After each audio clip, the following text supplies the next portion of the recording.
Hi everyone, my name's Josh and today I'm going to teach you how to use ChatGPT to turn all of your feedback from any single class into easy to understand sections, and also as a bonus how to turn those into flashcard prompts to save you time and to get exactly the right skills practiced. So here we go. As per usual, we're going to start with our 4-part prompt, except for this time we're actually adding a 5th part. So here we are. So I've said task. I have been given feedback from my GCSE English Language creative writing piece and don't fully understand it. I need you to break it down to easy to understand points. So this bit here you're going to replace with any question from GCSE English Language, or indeed any question from any topic that you are studying right now. This doesn't only work for GCSE English Language, a certain section, it works for everything. So just be very specific of exactly what you're studying.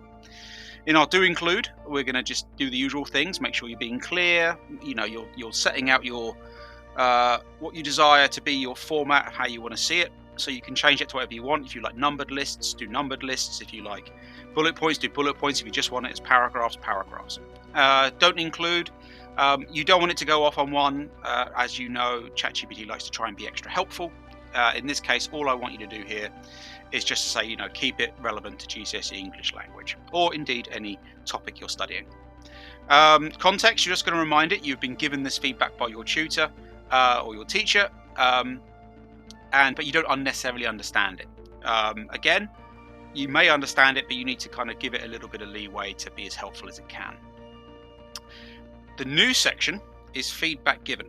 Okay, so this section is where we're going to copy and paste any of your feedback given to you by your tutor. Okay, so you either type it in here, or if you want to be very clever, you'll ask your tutor to send it to you digitally, or you'll just take a picture using ChatGPT in another window and ask it to transcribe the text to you. So I'm going to put a bit of feedback that I gave to one of my students in here. This was following a creative writing piece that they did, which I really liked. It was close to a grade 4, but it wasn't quite there. So all I'm going to do is I'm going to hold Shift, press Enter twice so I can do a couple of lines down. There we go, and Control V to paste it.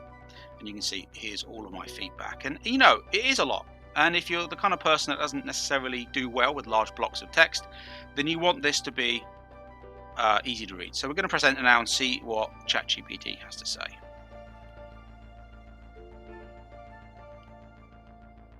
So it'll think about it as per usual, and it will chuck this out. So look what it's done. It's turned it all into what went well and what to improve.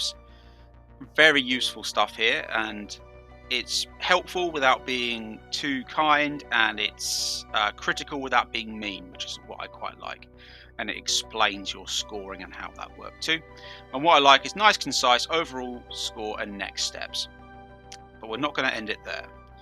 So I'm a big fan of flashcards. I think repeating things to memory is a vital skill, and if you don't master it, you're going to struggle in your exam anyway. So I've designed a little prompt here, just a really short one, to get it to design the text for your own flashcards. Or even if you're very smart, you'll just copy and paste it and print it off and turn it into flashcards that way. So again, Control V, and I've said, could you please give me some short, sharp revision tips for creative writing? Again, replacing that with any topic you're studying, based off of my highlighted improvement areas. That's a very important part there. You don't want it to just go off on one and start telling you how to be a writer. You want it to make sure it's sticking to the right prompt. And tell it you want its size for flashcards.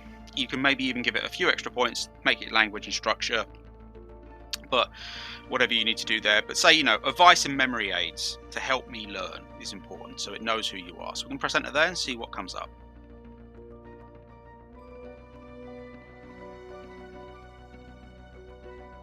Again, it's going to take its time to think. And here we go. So look at this. Easy to fit on a flashcard. You've got 2 bullet points and, 3 points on a list there. Very useful. And it even gives you memory aids as well. And you can turn these into great flashcards. And all you would do is you would put them on a flashcard, read it, remember it, turn it over, just like an actor learning lines. You will be very surprised at the ability of your memory when it comes to it. So Moving on, look, we've got 5, 6, 7 flashcards already. And you can say, can you do me some more? Can you do it in this style? And you can change it to make it work for you. So, to recap what we've learned today, it's all about making feedback accessible. So even if maybe your second language is English, you could see if it can. You could tell it that and say, my first language, for example, is Turkish, or my first language is Polish, my first language is Bengali, and you can say, this is my first language, make it make sense for me, and put it through a translator if you need to. There's no stopping you. Okay, so we've learned how to do that. We've learned how to turn them into flashcards, making revision nice and easy. So remember, learn to use AI, or it will learn to use you.